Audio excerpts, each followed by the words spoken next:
Welcome to video lecture series on operating systems. I will be discussing about CPU scheduling algorithms. Specifically, I will cover priority scheduling algorithms. In the priority scheduling, a priority number or integer is associated with each process. The CPU is allocated to the process with the highest priority. The smallest integer may be treated as a highest priority, but this assumption can be changed. In the priority scheduling algorithm, there are two types. One is preemptive and second one is non-preemptive. The SJF algorithm, or the shortest job first algorithm, is a priority scheduling algorithm where priority is the inverse of predicted next CPU burst time. The drawback or the problem with the priority scheduling algorithm is that it suffers from starvation.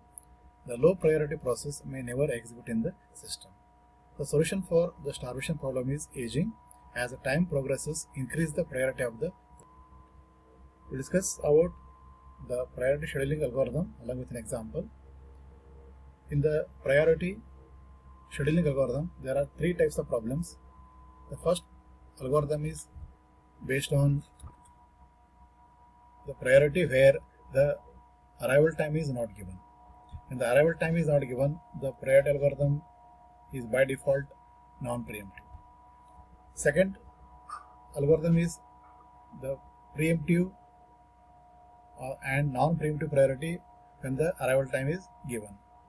When the arrival time is given, the priority algorithm can be solved either using the non-preemptive nature or using the preemptive nature. Let us see the first problem, that is the priority algorithm without arrival time. Let us see the table here. In the table, the 5 processes are given here along with their burst time 10, 1, 2, 1, 5 and priority 3, 1, 4, 5, 2. But the arrival time is not given here. Therefore, this algorithm is the priority algorithm with non-preemptive nature. Consider the following 5 processes P1, P2, P3, P4, P5 with their burst times and priority. Find the average turnaround time and average waiting time using priority scheduling. Smallest integer is equal to highest priority. Therefore, as per this diagram, the P2 is having the priority as 1 year, it is having the higher priority. Let us see the solution for this problem. Since arrival time is not given, then directly we can draw the Gantt chart using the priorities. From 0, we execute the P2 and the P2 will stop at 1 because its burst time is 1. Then the P2 process is completed. The second one is the P5 because its priority is 2 here. Therefore, it will run until 6 and the burst time, since the burst time is 5 here. And the P5 process will stop at 6. And third one is the P1 process because its priority is 3 here. It will run from 6 to 16 because its burst time is 10. Fourth one is the P3 process because its priority is 4 here. It will run from 16 to 18 because its size is 2. And the fifth process is P4. It will run from 18 to 19 because its burst size is only 1 and priority is 5 here. Once a Gantt chart is drawn, you can find out the turnaround time and waiting time for each process. The turnaround time for P1 is 16, which is visible from the Gantt chart. 16. For P2 it is 1. For P3 it is 18. For P4 19 and for P5 it is 6. And waiting time it can be calculated using the formula turnaround time minus burst time. 16 minus 10, 6. 1 minus 1, 0. 18 minus 2, 16. 19 minus 1, 18. And 6 minus 5, that is 1 here. Then you can find out the average turnaround time. Average turnaround time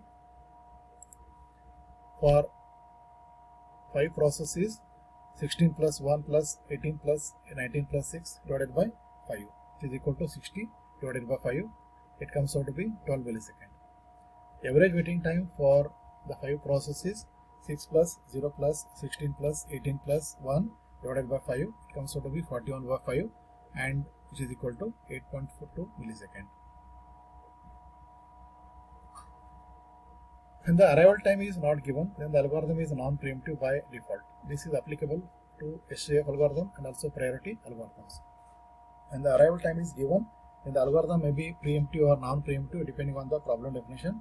which is applicable for both SJF and also priority algorithm. Let us understand the priority algorithm when the arrival time is given. Let us see the problem definition along with table. In the table, 4 processes are given here, P1, P2, P3, P4, along with the arrival time 0, 1, 2, 3. And burst times are 8, 4, 9, 5, and priorities are 3, 1, 2, 4. Consider the following 4 processes, P1, P2, P3, and P4 with their arrival times AT, burst time BT, and priority. Find the average turnaround time TT and average waiting time WT using preemptive and also non-preemptive priority algorithm. Let us see the solution for this problem.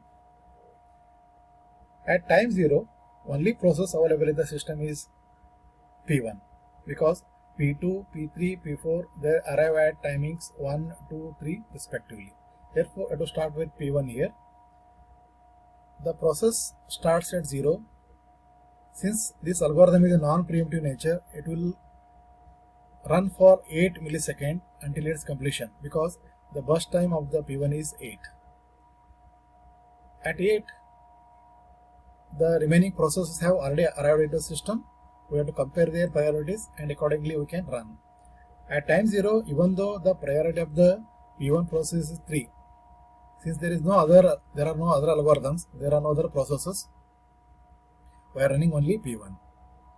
At time 8, we are having P2 with 1, P3 with 2, and P4 with 4 priorities.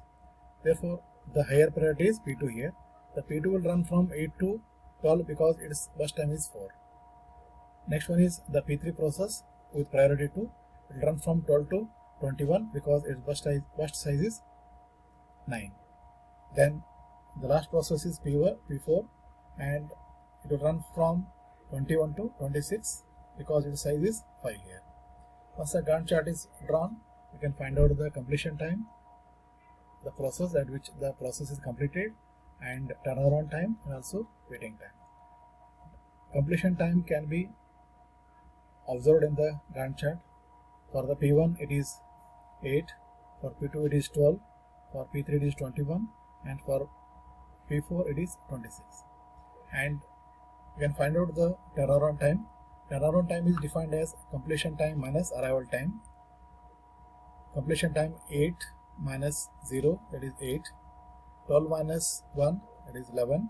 21 minus 2, that is 19. Then 26 minus 3, that is 23. Then you can find out the waiting time. Waiting time is defined as turnaround time minus burst time. 8 minus 8, 0. 11 minus 4, that is 7. 19 minus 9, 10. 23 minus 5, that is 18. Then you can calculate the average turnaround time and also average waiting time. Average turnaround time equal to 8 plus 11 plus 19 plus 23 divided by 4, which comes out to be 61 by 4, that is 15.25 millisecond. Average waiting time is 0 plus 7 plus 10 plus 18 divided by 4, which is equal to 35 by 4, which is equal to 8.75 millisecond. Let us understand how to solve the problem using the preemptive priority algorithm. At time 0, the process P1 arrives into system, but there are no other processes. Therefore, P1 will run from 0 to 1 because next arrival time is 1 here. Accordingly, the P1 process size has been decreased from 8 to 7. At time 1, we are having the P1 and P2 processes. Since the algorithm based on priority here, you have to compare the priority. P1 is having the 3 and P2 is having 1 as priority. Therefore, P2 is the higher priority process. The P2 will start running. And P2 will run from 1 to 2 because next arrival time is 2 here. Then the P2 size has been decreased to 3. Then at time 2, we have to compare the 3 process here, 3, 1, 2. Again the P2 is having the higher priority. The P2 will run from 2 to 3 and size has been decreased to 2 now. And at time 3, one more process has been arrived into system with priority 4. Again, we have to compare the priority. Again, P2 is having the higher priority. Since all the arrival times are over, the P2 runs for the next 2 milliseconds because its size is 2 here. Its size has been decreased to 0. The P2 process is now completed. Then at time 5, since all the processes are available, we can compare directly their priorities. The P3 is having the priority, a higher priority compared with the P1 and also P4. Therefore, P3 starts running. Since the size of the process is 9 here, the P3 will run from 5 to 14. 5 plus 9, that is 14. Then the remaining processes are P1 and P4. The P1 will run from 14 to 21 because its size is 7 now. Remaining time, that is 7. Then P4 will run from 21 to 26 because its size is 5 here. And once all the processes are over, we can calculate the completion time, turnaround time, and also the waiting time. Completion time for the P1 is 21, for P2 it is 5, for P3 it is 14, and for P4 it is 26. Then you can find out the turnaround time, which is defined as completion time minus arrival time. 21 minus 0, 21, 5 minus 1, that is 4, 14 minus 2, 12, 26 minus 3, that is 23. Then you can find out the waiting time, which is defined as turnaround time minus burst time. 21 minus 8, we have to see the original value, original burst time. 21 minus 8, that is 13, 4 minus 4, 0, 12 minus 9, that is 3, 23 minus 5, that is 18. Then once all the turnaround time and waiting time for the individual process are calculated, you can find out the average turnaround time, also average waiting time. 21 plus 4 plus 12 plus 23 divided by 4, which is equal to 60 by 4, that's 15 milliseconds for the turnaround time. Then for the average waiting time, 13 plus 0 plus 3 plus 18 divided by 4, this comes out to be 38 by 4, which is equal to 8.5 milliseconds. In the next class, I will be discussing about round robin algorithm.